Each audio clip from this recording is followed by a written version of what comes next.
นะมาอย่างมันนี่มาตลาดเนาะมาซื้อกุ๊บสบายดีเดี๋ยวตีสบายดีในคลองเป็นพวกพี่น้องเอ้ยอันละสิมาซื้อกุ๊บมือมันจะเกี่ยวเข่าพี่น้องแล้วมาเราตลาดจังหน่อยยังเป็นวัดอยู่บ่นี่ฮะยังเป็นวัดอยู่บ่เป็นวัดใช้ผ้าอัดปากเอาพี่น้องเอ้ยเพราะว่าอยากไอ้ใช้ต้นน้ำมูยานมูว่าเป็นโควิดอยู่อัดปากไว้ปะพี่เราหากุ๊บพี่น้องเอ้ยแต่ว่ามาเด้ซื้อนี่แดดกำลังออกมาพักกระหอนได้เค็มก็ได้กุ๊บก็ได้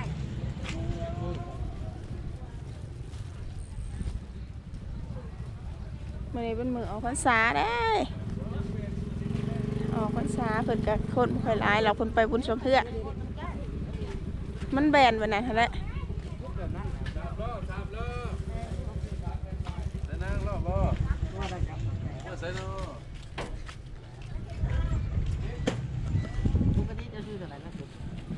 2 หัว 14มีไหมเรามาขาย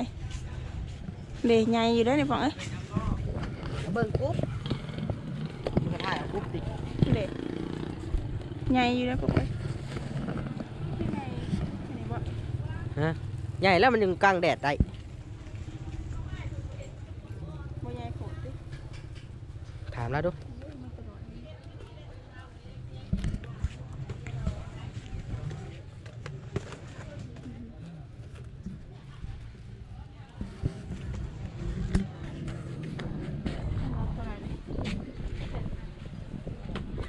พอละ8,000กีบดิได้สร้างสารเนาะคนสารกุ้มมาขายได้เยอะจังกันนะอยู่ป่าได้ไหมคือบ่าวอีกเธอลุงจะถือดิ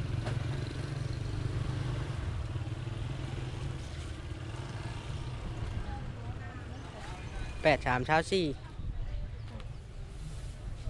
อันเนาะ10,000กับ10แล้วซื้อกุ๊บมาใส่เกี๊ยวเขาแหวนี่ซื้อแต่นี้มีประโยชน์บ่เจ้ามา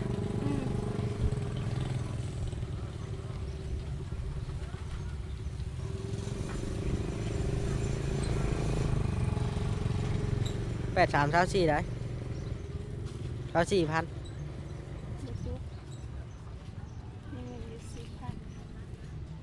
นับเงินได้นี่ไม่50,000ดิเห็นหรอ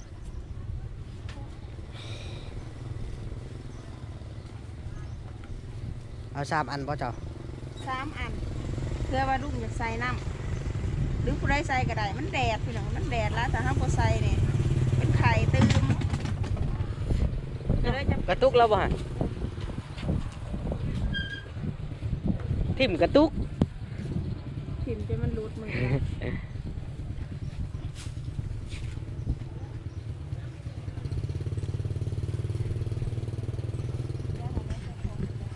เรื่องของร้ายหลายเนาะคนทันหน่อยได้มานี่เดี๋ยวโคตรไปดินบุญออกพรรษาเบื่อละ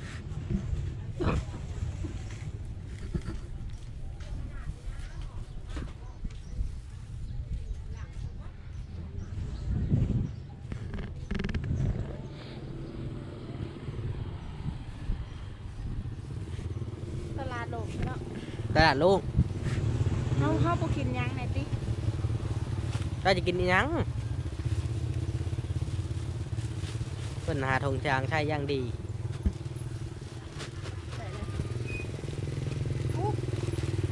น่าใช่ดิเขาใส่บางแดดน่าใช่ได้ปะโอ้พอดีได้ป่ะนี่ผ้าหอมรวมพี่น้องซื้อ10,000 กีบถึงมา1,000 กระปุกกินซื้อกระปุก2 โลหญ้าช่างปะบางไปทางไหนทางนี้ไปทางรถออกไปซื้อเอาอันนมเมื่อกี้แล้วเมื่อบ่ป่ะนี่อันบ่คืออยากกินเพอบ่กินบ่เพอนะย่างลงไปกินนี่กันกินเพอ กินคือกันนะ ปกติมาทั้งที่ตรงนี้กินเพิ่มคนละถ้วยก็เอาพี่น้องเอ้ย ถือนี่ขอจะแบกนี่นี่ เพิ่นคล้ายตอกมัดเขาลายเด็ตอกมัด หน่อยแท้ มักเบ่งเป็นเห็ดคล้ายไว้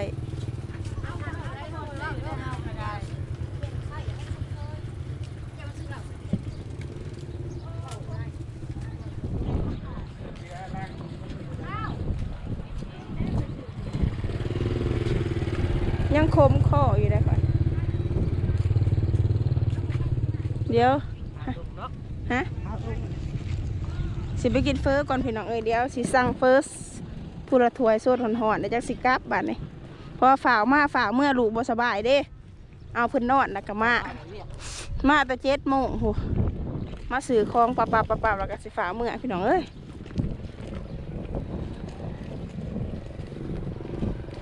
ก็โอเคพี่น้องเดี๋ยวให้เพิ่นสั่งเฟอให้ก่อนนั่งทาเฮ็ดมาสิกินเป็นหลักหลีไอมันยันมือว่าติดโควิดแต่บุแมนได้เป็นไอคือเป็นหลีไอปอกอะไรมา เพราะว่าจะเสาเลยพี่น้องถ้าขี่รถมามันหนาวเนาะหนาวเลยขี่รถมามันเสาลมเล็บแน่ประมาณแต่7 โมง6 โมง7 โมงคอยมาแล้วลมมันหนาวเห็นได้เท่านี้สั่นมืออื่นมือเลยนะจะได้เกี่ยวเขาพี่น้องเอ้ยเกี่ยวแน่บนแน่เนี่ยมันทันดีคักบัดกันนะที่เราไปตากแดดให้ไข่คือดีแค่หยาเกี่ยวทำไรสำนึกเขาก็ชุกก็ท่านร้ายแล้วนะพี่น้องประมาณ20 ปลายก็ให้นี่แหละบัวร้ายนะฮะ20 ปลายก็ให้กันเกี่ยวกับสิบาง2 คน3 คนนี่แหละเตาดีกับสิไปเวียกลุงกับสิน้ำงัวแน่ไม่แต่คอยกับป่านี่แหละลุยเวียกพี่น้องเอ้ยแล้วก็ดูแลร่างกายตัวเองให้ดีที่สุดแล้วที่สู้กับงานบาดน่ะยากในปีนี้ยากในปียากลูกกับใครบ้าเนี่ยยากกับเอาร้านผู้เดียว3-4 คนบาทเนี่ยนี่คือทำงานกินร้านประจำเลยดิร้านค้าประจำจะกินเบิดบ่ล่ะมันนี่เศร้าแท้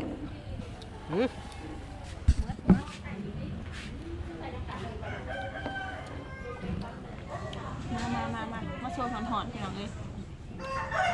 จะแต่งตัวงามบ่มันงามดิถ้าเป็นโควิดบ่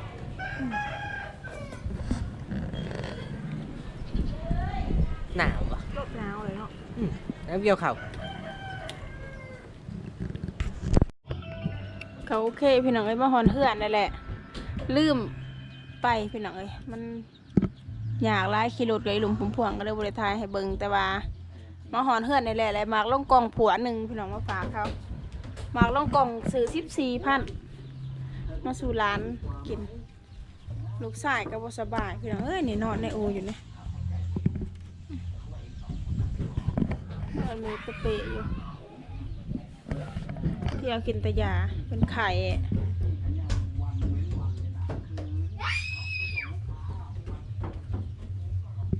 นี่แหละพี่น้องอะไรกุ๊บมา3 ใบ 3 หัวใหญ่เติบแล้วพี่น้องเอ้ยเอามาใบใส่เนี่ยอันละ 8,000ซื้อมา3 อันเพื่อว่าลุงอยากใส่หรือตาอุลีอยากใส่มันกลางแดดกลางฝนก็ได้พี่น้อง3 อันนี่จักก็ได้21,000ประมาณนี้แหละพี่น้องนี่แหละไปเซโนมือนี่ก็ได้เท่านี้แหละกับกระปุ่น2 โลมาให้ยากับหลานฝากหลานสบู่ก่อน1พี่น้องแมนเน็ต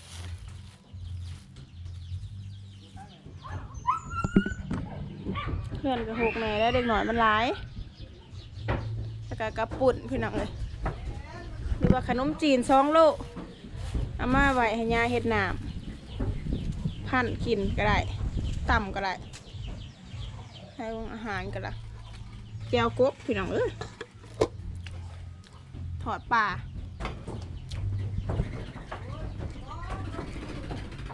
ร้านก็ดื้อแดนไปเดินบนอยู่แต่ในเหือนนี่ล่ะอย่าลือ ไล่น่ะหรือแห้งแท้แลนอยู่หันเนาะล่มเลยพี่น้องเอ้ยล่มหนาวเลยเรือนเพราะลมเกี่ยวเข่าเลยหนาวล่มอยู่หันขี่รถมาแต่เส้นนู่นนี่หนาวสั่นหยอกแยกอยู่นี่แหละพี่น้องเอ้ยกับประมาณนี้แหละพี่น้องเลยก็โอเคพี่น้องเอ้ยไหลกระปุ่นไหลเอมาแต่เส้นนู่นเรื่องเงิน10,000 กีบนี่จะได้กระฝากก็ไหลก็แซ่ก็ติดตามสนามคือเก่าเด้อพี่น้องเด้อไปขับมาให้เลยไปโอเคสบายดีแน่